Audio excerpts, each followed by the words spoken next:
ఓం ఓం గణానాం త్వా గణపతిగుం హవామహే కవిం కవీనాముపమస్రవస్తమం జ్యేష్ఠరాజం బ్రహ్మణాం బ్రహ్మణస్పత ఆనశృణ్వన్నోతిభిస్సీదసాదనం. ఓం శ్రీ మహాగణాధిపతయే నమః. ప్రణో దేవీ సరస్వతి వాజేభిర్వాజినీవతి ధీనామవిత్రియవతు వాగ్దేవ్యై నమః. ఓం మాతృదేవో భవ పితృదేవో భవ ఆచార్యదేవో భవ అతిథిదేవో భవ. హరి ఓం. ఓం నమో శ్రీ శంకర భగవత్పాద జగద్గురువే నమః. ఓం నమో భగవతే రామానుజాయై నమః. అభ్రమం భంగరహితం అజడం విమలం సదానందతీర్థం అతులం భజే తాపత్రయాపహం. వాదిరాజగురూన్ వందే హయగ్రీవపదాశ్రయాన్. వాదిరాజకేసరినే నమః. పూజ్యాయ రాఘవేంద్రాయ సత్యధర్మరతాయ చ భజతాం కల్పవృక్షాయ నమతాం కామధేనువే. ఓం నమో భగవతే శ్రీ వేదవ్యాస భగవానే నమః. హరి ఓం. డియర్ ఫ్రెండ్స్, మనము ఉపనిషత్తులను గురించి చర్చించుకుంటూ ఉన్నాము. ఉపనిషత్తులలో అతి ముఖ్యమైనది మాండూక్యోపనిషత్తు. ఉపనిషత్తులు 108 పైనే ఉన్నప్పటికీ శంకర భగవత్పాదుల వారు అద్వైత సిద్ధాంతాన్ని ప్రాచుర్యంలో తేవడానికి దశోపనిషత్తులను, బ్రహ్మసూత్రాలను, భగవద్గీతను ఈ మూడింటిని పరిగణనలోకి తీసుకున్నారు. ఈ మూడింటిని కలిపి ప్రస్థానత్రయము అంటాం. ప్రస్థానము మీన్స్ మార్చింగ్ అహెడ్, అంటే భగవదన్వేషణలో ప్రస్థానం చేసి గమ్యస్థానమైనటువంటి పరమాత్మను ఆవిష్కరించడమే ఈ దశోపనిషత్తుల ముఖ్య ఉద్దేశ్యం. ఈ దశోపనిషత్తుల్లోనూ బ్రహ్మ జిజ్ఞాస ఎక్కువగా ఉంటుంది. అందుకే శంకర భగవత్పాదుల వారు ఈ దశోపనిషత్తులను ముఖ్యంగా ఎంచుకున్నారు. సో ఈ మాండూక్యోపనిషత్తు కూడా దశోపనిషత్తులలో ఒకటి. It contains one of the 4 great utterances as classified by Shankara Bhagavatpada, which were taken from the 4 Vedas. 4 వేదాల నుంచి శంకర భగవత్పాదుల వారు పరిగ్రహించిన 4 మహావాక్యాలలో ఒకటైనటువంటి అయమాత్మ బ్రహ్మ అనేది ఈ మాండూక్యోపనిషత్తులో వస్తుంది. ఈ మాండూక్యోపనిషత్తు మాండూక్య మహర్షి పేరు మీద ఉంది. ఇది అథర్వణ వేదంలో నుంచి గ్రహించబడింది. మాండూక్యోపనిషత్ విశిష్టత, ప్రాశస్త్యము చాలా గొప్పది. ఎందుకంటే మొత్తము అన్ని ఉపనిషత్తుల సారము మాండూక్యోపనిషత్తు అని విజ్ఞులు చెప్తారు. ఈ మొత్తం ఈ బ్రహ్మ జిజ్ఞాస అంతా మనం పరబ్రహ్మ ఆవిష్కరణలోనే ఉంటుంది. ఆ ఆవిష్కరణ ఏ విధంగా చేయాలి, ఎక్కడ లభిస్తుంది, ఏ విధంగా లభిస్తుంది అనేది మాండూక్యోపనిషత్తులో ఉంది. ఈ మాండూక్యోపనిషత్తు పరిమాణంలో చిన్నదైనప్పటికీ పరిణామంలో చాలా పెద్దది.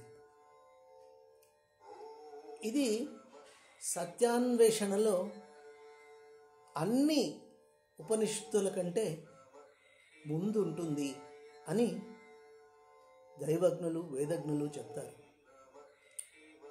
ముక్తి కావాలంటే ఒక మాండూక్యోపనిషత్ మాత్రమే పారాయణ చేస్తే చాలు అని కూడా వేదతత్వాన్ని ఎరిగిన పెద్దలు సెలవిస్తారు. ఈ మాండూక్యోపనిషత్తు లోని సంఖ్య 12 అనుష్టుపులు మాత్రమే. అనుష్టుప్ అంటే శ్లోకంని కూడా అనుకోవచ్చు. కానీ సత్యాన్వేషణలో అపారమైన జ్ఞానాన్ని, ఛేదించలేని లోతైన సారాన్ని కలిగి ఉంటాయి అవి. ఎందుకంటే జ్ఞాన సముద్రంలో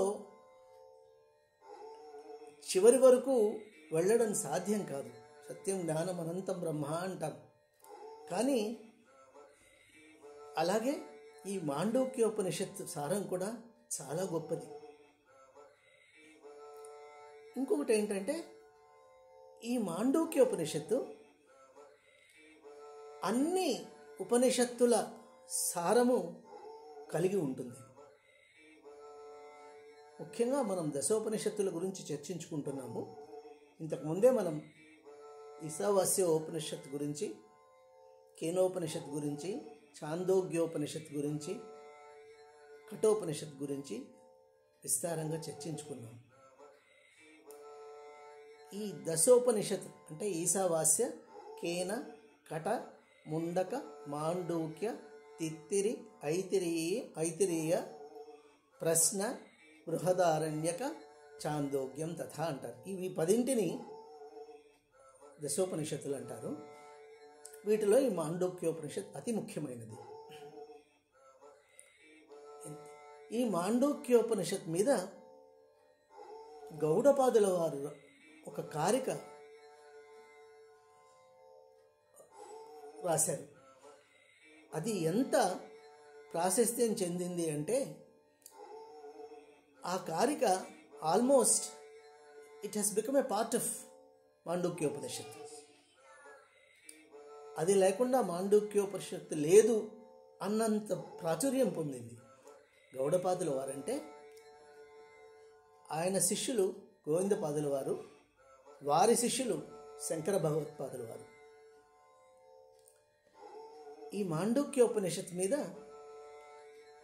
గౌడపాదుల వారు రాసిన కారిక 215 అనుష్టుప్లతో ఉంది. అది 4 ప్రకరణాలుగా విభజించబడింది. మొదటిది ఆగమ ప్రకరణము, రెండవది వైతథ్య ప్రకరణము, మూడవది అద్వైత ప్రకరణము, నాలుగవది అలాత శాంత ప్రకరణము. దీని గురించి తెలుసుకుంటేనే మనము మాండూక్యోపనిషత్ గురించి మనకు అవగాహన కలుగుతుందేమో అన్నంత గొప్పగా ఈ కారిక రచించబడ్డది. శంకర భగవత్పాదులు వారు స్వయంగా ఈ కారిక మీద భాష్యం రాశారు. అండ్ మాండూక్యోపనిషత్ మీద త్రిమతాచార్యుల ముగ్గురు, శంకర భగవత్పాదులు అద్వైత పరంగా, రామానుజాచార్యుల వారు విశిష్టాద్వైత పరంగా, పూర్ణప్రజ్ఞుల వారు ద్వైత పరంగా వారి వారి భాష్యాలు రాశారు. ముఖ్యంగా గౌడపాదుల వారు వీరందరికంటే తొలుత రచించిన కారిక గౌడపాదుల వారిది. దానిలో మొట్టమొదట ఆగమ ప్రకరణంలో ఈ మాండూక్యోపనిషత్ భావార్థము, తత్వార్థము, పరబ్రహ్మ స్వరూపం నాదరూపంగా అంటే ఓంకార రూపంగా ఆవిష్కరింపబడ్డాయి. రెండవది వైతథ్య ప్రకరణం. వితథ అంటే భిన్నమైనది అని, అంటే యథార్థం కంటే భిన్నమైనది అని. It's different from natural. తథ్యము అంటే సత్యము, నిత్యము అని కూడా అర్థాలు వస్తాయి. సో ఈ మాండూక్యోపనిషత్తులోని విషయము వితత ఇట్ ఈస్ డిఫరెంట్.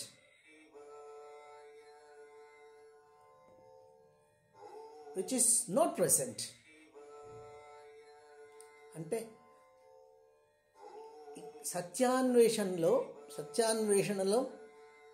సత్యము, దృగ్గోచరం కానటువంటి సత్యాన్ని ఆవిష్కరించే ప్రయత్నం ఈ మాండూక్యోపనిషత్తులో ఎందుకంటే ఇక్కడే మనకు it contains the gist of all other దశోపనిషత్స్. ఓంకార అంటే నాదరూపంగా పరబ్రహ్మ ఆవిష్కరణ చేయడం ఈ ఉపనిషత్తు ద్వారా జరిగింది. అది మనము ఉపనిషత్తు గురించి చర్చించుకున్నప్పుడు will discuss regarding the contents. అనుష్టుప్పుల గురించి, తన్మాత్రల గురించి చర్చించుకుందాం. Now let us discuss the importance and difference of Mandukya Upanishad when compared to the other Upanishads. This is considered as the gist of all the Upanishads. ఎందుకంటే వైతథ్య ప్రకరణంలో వితత తథ్యము, so that exist, not really, it's being explored.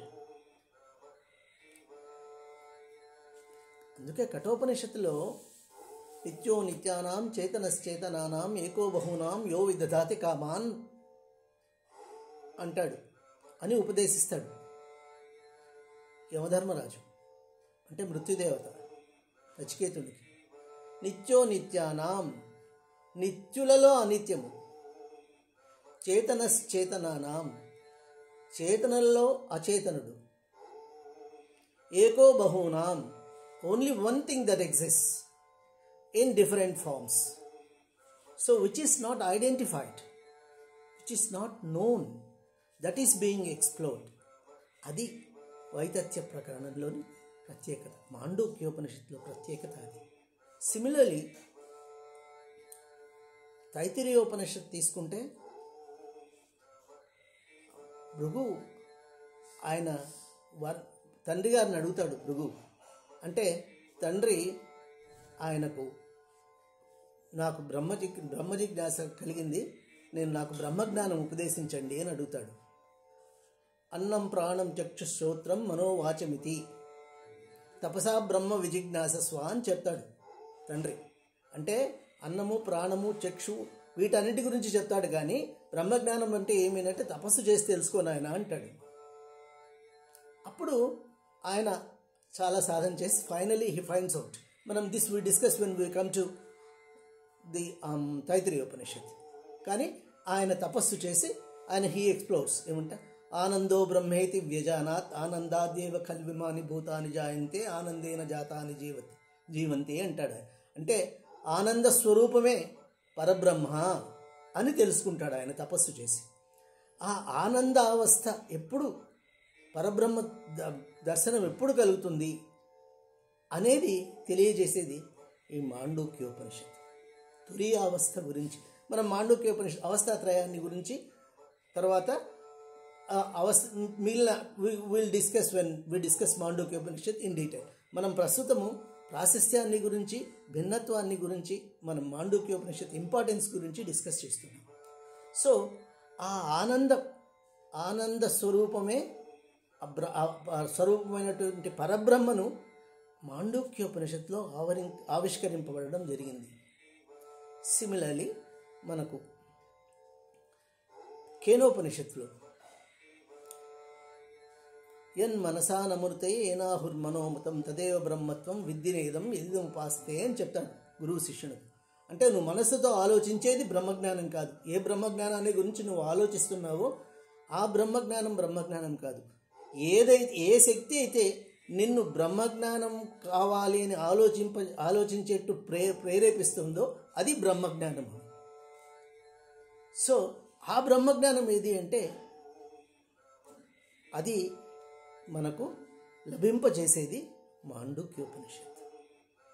And మాండుక్యోపనిషత్తులో ఇంకో గొప్పతనం ఏమంటే ఇది అంటే వైతత్య ప్రకరణం గురించి చర్చించుకుంటున్నాం. దానిలో ఎందుకు వితత అంటే ఎందుకు డిఫరెంట్గా ఉంది, ఎట్లా డిఫరెంట్గా ఉంది అని బృహదారణ్యక ఉపనిషత్తులోని అజాతశత్రు గార్గ్య సంవాదంలో పరబ్రహ్మను గురించి తెలుపుతూ అజాతశత్రు గార్గ్యునితో సత్యస్య సత్యం అని చెప్తాడు. దృగ్గోచరమైనటువంటి యావత్ జగత్తు సత్యమే, కానీ ఈ జగాన్ని శాసించి నడిపించేటటువంటి దృగ్గోచరం కానటువంటి శక్తి పరబ్రహ్మ. ఆయన్ను మనము పరబ్రహ్మగా ఉపాసించవాలా, ఆయన గురించి తెలుసుకోవడం బ్రహ్మజ్ఞానము అని అజాతశత్రువు గార్గుడికి చెప్తాడు. అది మనం బృహదారణ్యకోపనిషత్తు వచ్చినప్పుడు ఈ అజాతశత్రు గార్గ్య సంవాదం గురించి డీటెయిల్గా డిస్కస్ చేద్దాం. కానీ చెప్తాడు. సో ఇక్కడ అదే ఏ శక్తి అయితే which is not existing but ruling the existing things, అంటే ఈ ప్రపంచమంతా నడిచేటటువంటి విధంగా ఏ విధంగా శాసిస్తూ ఉందో ఆ శక్తిని గురించి తెలియజేసేది మాండుక్యోపనిషత్తు. ఇది ఎందుకు వైతత్యము అంటే వితత, it is different, it is truth, but it is not, you cannot find it physically, you cannot know it. Exists, not exists, does not visible, it exists. See, that power which controls the entire universe, which does not appear, so with different from the original, but it exists, it is truth. అందుకని దాని గురించి తెలపడం ఈ వైతత్య ప్రకరణంలో చేయబడింది. Next మూడవది అద్వైత ప్రకరణం. అద్వైత ప్రకరణంలో మాండూక్యోపనిషత్తు అద్వైత పరంగా వ్యాఖ్యలు చేయబడ్డాయి. అద్వైతం అంటే అద్వితీయం. ఇన్ఫ్యాక్ట్ మాండూక్యోపనిషత్తులోనే ఒక చోట అద్వైతం అనే పదం వస్తుంది. అంటే నా అంతఃప్రజ్ఞం న బహిష్ప్రజ్ఞం నోబైతః ప్రజ్ఞం న ప్రజ్ఞానగనం న ప్రజ్ఞం నా ప్రజ్ఞం అదృష్టం అగ్రాహ్యం అవ్యవహార్యం అలక్షణం అచింత్యం అవ్యపదేశం ఏకాత్మ ప్రత్యయసారం ప్రపంచోపశమం శాంతం శివం అద్వైతం మన్యంతే స ఆత్మా స విజ్ఞేయః. This is the gist of complete gist of Mandukyopanishad. So అద్వైతం అనేది అక్కడ వస్తుంది. ఓకే, మనం will discuss when we get into the details. కానీ ఇప్పుడు మనం అంటే అద్వైత ప్రకరణం అంటే అద్వైతం అంటే రెండవది లేదు, ఉన్నది ఒక్కటే, ఆత్మ పరమాత్మ ఒక్కటే. ఇది శంకర భగవత్పాదుల వారి అద్వైత సిద్ధాంతం. సో అద్వైత పరంగానే ఈ కారిక గౌడపాదుల కారిక కూడా ఆ విధంగానే వ్రాయబడింది. ఆ విధంగానే ఒక ప్రకరణంలో అదంతా అద్వైత భావంతో వర్ణించబడింది. నెక్స్ట్ నాలుగవది అలాత శాంత ప్రకరణం. ఈ ప్రకరణంలో దర్శన సాహిత్యంలోని నాస్తిక దర్శనాలన్నింటినీ ఖండింపబడడం జరిగింది. అంటే ఇంతకుముందు మనం దర్శన సాహిత్యం గురించి చర్చించుకున్నాం. దర్శనాలు రెండు విధాలు, ఆస్తిక దర్శనాలు, నాస్తిక దర్శనాలు. నాస్తిక దర్శనం అంటే వేద ప్రమాణాన్ని ఒప్పుకోనటువంటి దర్శనాలను మనం నాస్తిక దర్శనాలు అంటాం. అంటే వాటిలో ముఖ్యంగా చార్వాకము, బౌద్ధము, జైనము, ఈ మూడు నాస్తిక దర్శనాలు. ఈ నాస్తిక దర్శనాలను సత్యావిష్కరణలో ఖండించడం జరిగింది. సో ఈ 4 ప్రకరణలు 215 అనుష్ఠుపులు కలిగి ఉన్నాయి. ఇవి మాండూక్యోపనిషత్ ఎంత ప్రాశస్త్యం చెందిందో, ఎంత పాపులర్ అయిందో అదే విధంగా అంతకంటే ఎక్కువ పాపులర్ అయినాయి. ఇది మాండూక్యోపనిషత్ గొప్పతనం. ఈ కారిక గౌడపాదుల వారి కారిక గొప్పతనం. అందుకే మాండూక్యోపనిషత్తు అన్నింటి సారము, సకలోపనిషత్తుల సారము మాండూక్యోపనిషత్తు అని చెప్తారు. ఎక్కడ తీసుకున్నా కూడా మనము ఆ ఫైనల్గా it comes to the Brahma. అన్ని ఉపనిషత్తులు థియరీ అయితే Mandukyopanishad it can be considered as a practical, as a practice. ఎందుకంటే పదము అనేది శబ్ద సంకేతం, పదార్థము అనేది పద సూచితం. శబ్దం లేనిదే పదం లేదు, పదం లేనిదే పదార్థాన్ని తెలుపలేము. సో ఈ శబ్దం ద్వారా బ్రహ్మ పదార్థాన్ని ఆవిష్కరింపచేసే ప్రయత్నం ఈ మాండూక్యోపనిషత్తులో జరిగింది. అదే ఓంకారం. సో ఓంకారం ద్వారా పరబ్రహ్మ ఆవిష్కరణ, అక్షర రూపంలో పరబ్రహ్మ ఆవిష్కరణ చేయబడింది మాండూక్యోపనిషత్తులో. అది మాండూక్యోపనిషత్ గొప్పతనం. అక్షర పరబ్రహ్మ, అక్షరము అంటే క్షరము లేనిది, అంటే నాశనము లేనటువంటిది, that which exist far ever.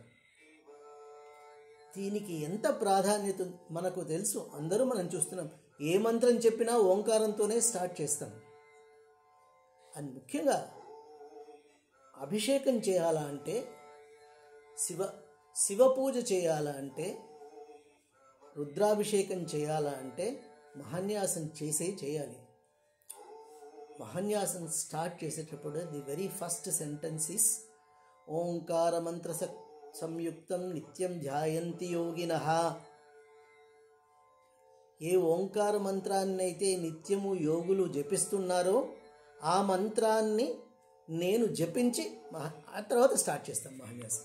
ఇది ఫస్ట్ సెంటెన్స్ ఆఫ్ మహాన్యాసం. సో ఈ విధంగా పరబ్రహ్మను ప్రాక్టికల్గా ఆవిష్కరింపజేసే ప్రయత్నము ఈ మాండూక్యోపనిషత్తులో జరిగింది. సో ఈ మాండూక్యోపనిషత్తు ద్వారానే మనము అక్షర పరబ్రహ్మ స్వరూపాన్ని తెలుసుకోగలుగుతాము. సో అది ఆ అక్షర పరబ్రహ్మ నాదరూపమైనటువంటి పదరూపంగా మనకు మాండూక్యోపనిషత్తులో లభిస్తాయి. అంటే ఓంకారోపాసన తర్వాత ఓంకారోపాసన ద్వారానే మనము అక్షర పరబ్రహ్మను చేరుకోగలుగుతాము అని మాండూక్యోపనిషత్తులో తెలుపబడింది. ఆ ఓంకారం కంటెంట్స్ ఏమి, ఎందుకు ఓంకారము, ఇది how it is considered as a practicals of other theoretic Upanishads అనేది మనం విల్ డిస్కస్. ఆ కంటెంట్స్ ఏమి ఉపనిషత్తులో అనేది మనము తర్వాత డిస్కస్ చేస్తాం. ప్రస్తుతానికి మనము Mandukya Upanishad importance and prominence of Mandukya Upanishad గురించే చర్చించుకుంటున్నాం. ఇంతకుముందు అనుకున్నటువంటి విధంగానే దీనిలో 12 అనుష్ఠుప్పులు మాత్రమే ఉన్నాయి. అయినప్పటికీ అత్యంత లోతైనటువంటి జ్ఞానం కలిగినటువంటిది ఈ మాండూక్యోపనిషత్. ఈ మాండూక్యోపనిషత్తులో ఇంకొక ప్రత్యేకత ఏమిటంటే, మొత్తము అన్ని ఉపనిషత్తులు అంటారు, అన్ని ఉపనిషత్తుల సారము ఈ మాండూక్యోపనిషత్తే. ఎందుకంటే all Upanishads in fact, and let us consider only our 10 Dasopaniషత్స్. The purpose is to explore Parabrahma. How to explore is the question. So that is done in Mandukyopanishad.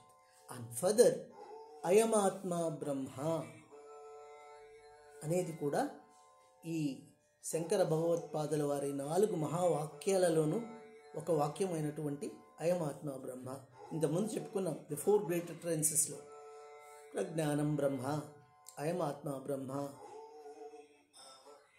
తత్వమసి అండ్ అహం బ్రహ్మాస్మి. ఈ 4 వేదాల నుంచి పరిగ్రహించబడ్డాయి.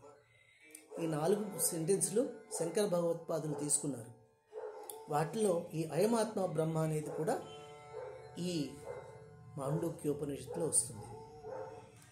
అఫ్కోర్స్ అంటే మాండూక్యోపనిషత్తులో ఈ కారిక ప్రకారము శంకర భగవత్పాదుల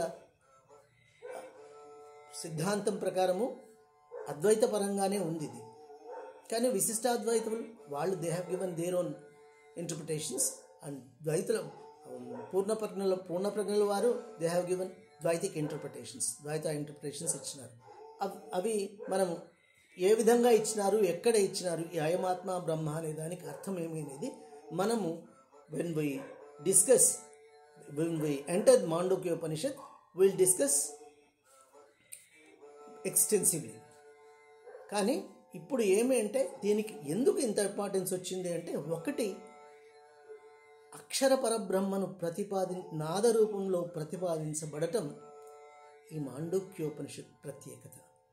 రెండవది అయమాత్మ బ్రహ్మ అనేది అంటే మనిషికి ఏ అవస్థలో ఎప్పుడు మనిషికి బ్రహ్మజ్ఞానం లభిస్తుంది, ఎప్పుడు బ్రహ్మతో మమేకమవుతాడు, ముక్తి లభిస్తుంది. సో ముక్తి మార్గానికి ఆయువు పట్టు మాండూక్యోపనిషత్ అనేది ఈ మాండూక్యోపనిషత్తులో తెలుపబడింది. So with this we'll conclude, and in the next episode we discuss in details అంటే మంత్రంతో సహా మాండూక్యోపనిషత్ కంటెంట్స్ అంటే మాండూక్యోపనిషత్ గురించి విస్తారంగా విపులంగా అంశాలన్నింటినీ చర్చించుకుందాం. ద్వైతపరంగా, విశిష్టాద్వైతపరంగా, అద్వైతపరంగా. సో 3 సిద్ధాంతాల ప్రకారము పరమ గురువులు శంకర భగవత్పాదులు, శ్రీమద్ రామానుజుల వారు, ఆ తర్వాత పూర్ణప్రజ్ఞుల వారు వారి సిద్ధాంతాన్ని ఏ విధంగా ప్రబోధించినారు అనేది will discuss in the next episode. Thank you. ఓం నమో నారాయణాయ.